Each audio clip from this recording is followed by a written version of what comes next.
Hola hermanos, el día de hoy 16 de agosto del 2023, pues vamos, es miércoles de la 18ª semana, 19ª semana del tiempo ordinario. Dios mío, ¿qué estaría pensando yo? 19ª semana del tiempo ordinario.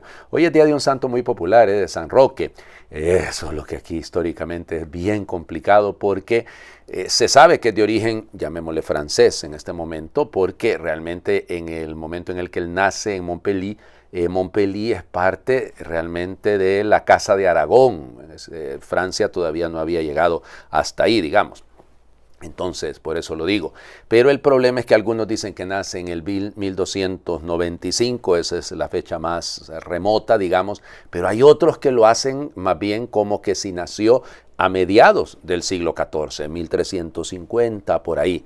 El tema de la muerte también es complicado porque algunos dicen que muere alrededor del año, aquí les digo, 1376 y por ahí queda, ¿no? Porque bien complicado, ya les digo, es muy difícil. Lo que sí sabemos es que fue canonizado porque está probado que existió. O sea, son los historiadores donde varían por la manera en la que él muere, incluso el lugar donde muere, porque algunos dicen que va a morir en Montpellier, ahí donde había nacido, porque un tío suyo que era el gobernador lo metió preso pensando que era un espía una guerra que tenían, y pues bueno, otros dicen que muere en Piacenza, en Italia. Ya les digo, está un poco complicado, solo que la mayoría tiende hoy en día a hablar de que murió en Montpellier en una cárcel, porque están sus restos y sus reliquias son conocidas también.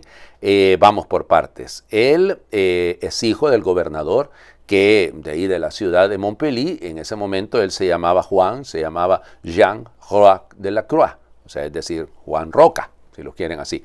Y entonces él se llama Roque, pero realmente es el apellido del papá, en el fondo. Entonces fíjense, y cuando muere el papá, él tenía alrededor de 20 años, sale de la casa, lo vende todo y decide irse de peregrino, por eso es uno de los patronos de los peregrinos. Es patrono de Santiago de Compostela, fíjense, como patrono de los lugares a donde se peregrina, ¿sí?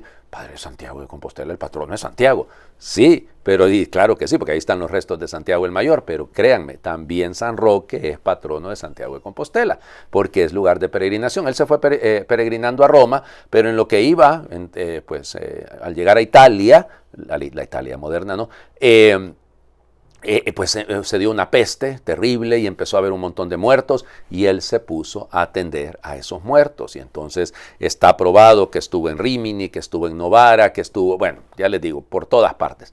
Y parece ser que curaba mucho, con solo hacerles la señal de la cruz pues sobre el rostro y se curaban. Y a los que no, pues él los enterraba. Y ese es el otro detalle, ¿no? Por eso es patrono también de los enterradores, porque de los sepultureros, porque él cumplía con esa misión de ir, que la gente no se les quería acusar, oigan, no se les quería acercar, porque imagínense ustedes, iba a terminar uno apestado. Y él lo hacía, con mucho amor. Luego, parece ser que estando ahí en Piacenza, se enfermó gravemente, contrajo la enfermedad y además parece ser que le dieron unas úlceras. Y entonces, sobre todo en la pierna izquierda, y así se le representa, él, para no serle gravoso a nadie, se retiró hacia un bosque en las afueras de la ciudad y resulta ser que un perrito lo descubrió. Y entonces el perrito le llegaba, algunos lo representan lamiéndole las llagas, como que si fuera, pues evidentemente Lázaro en el Evangelio. Y luego lo que sí es que el perrito se robaba pan de la casa del dueño y le llevaba pan, porque él se había ido a colocar cerca también de una fuente de agua. Y entonces el dueño, cuando notó que el perrito se escapaba después de varios días con aquel pedazo de pan, porque no se lo comía él, sino que se iba, entonces lo siguió, descubrieron a Roque y lo curaron, lo vendaron y lo ayudaron. Pero él siempre tuvo esa herida en la pierna, así se le representa. Y con el perrito, también es patrono de los perritos, nada malo, nada malo con eso. Bueno, y entonces volvió a la ciudad y empezó nuevamente a atender a los enfermos. Se regresó, como les digo, según la tradición, a su pueblo y allá pues va a morir en una cárcel porque lo confundieron.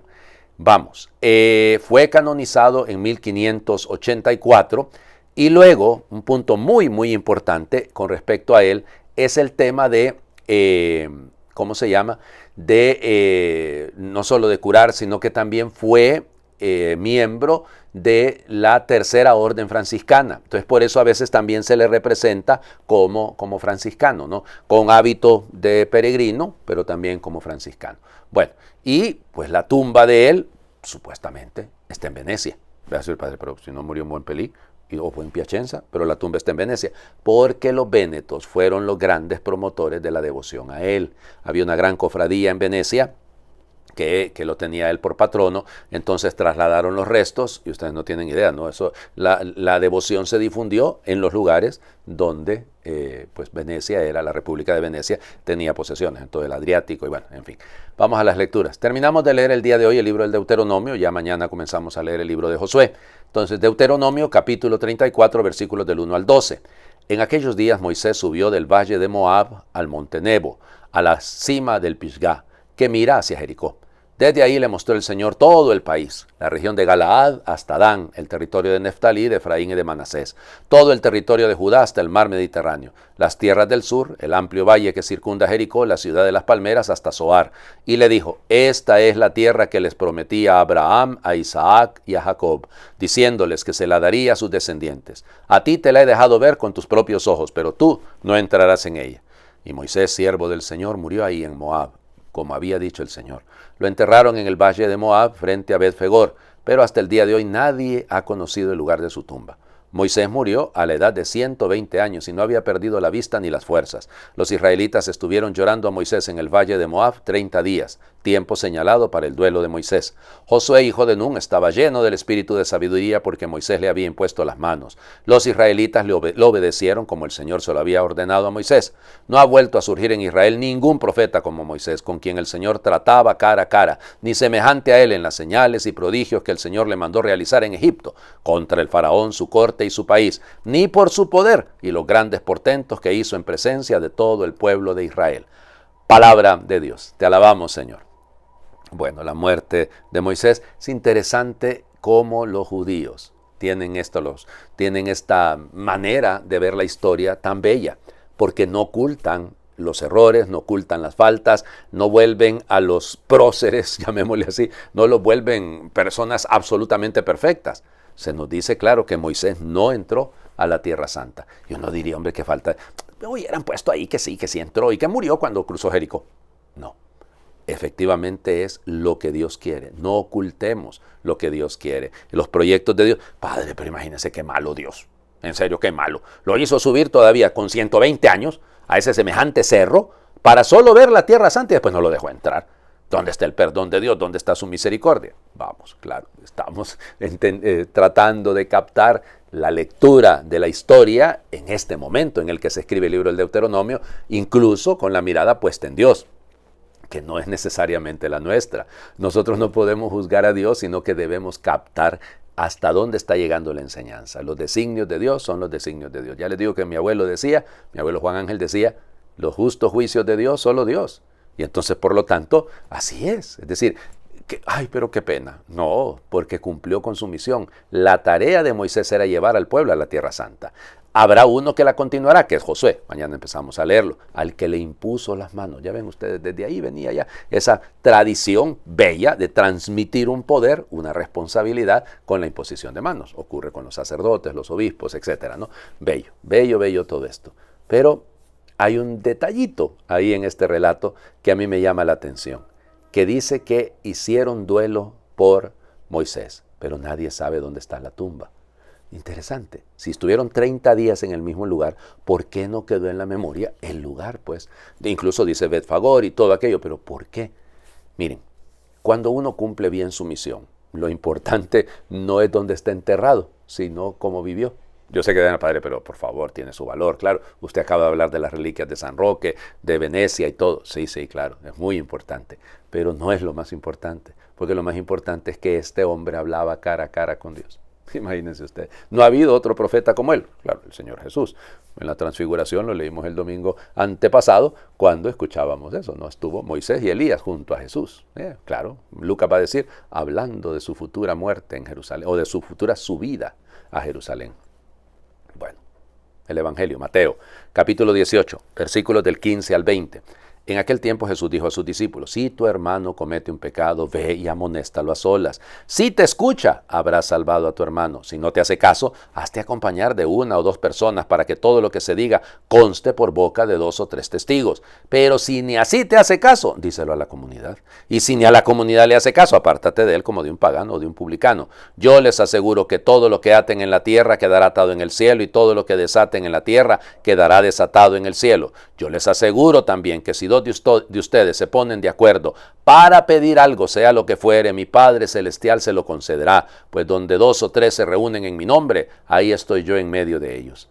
Palabra del Señor. Gloria a ti, Señor Jesús.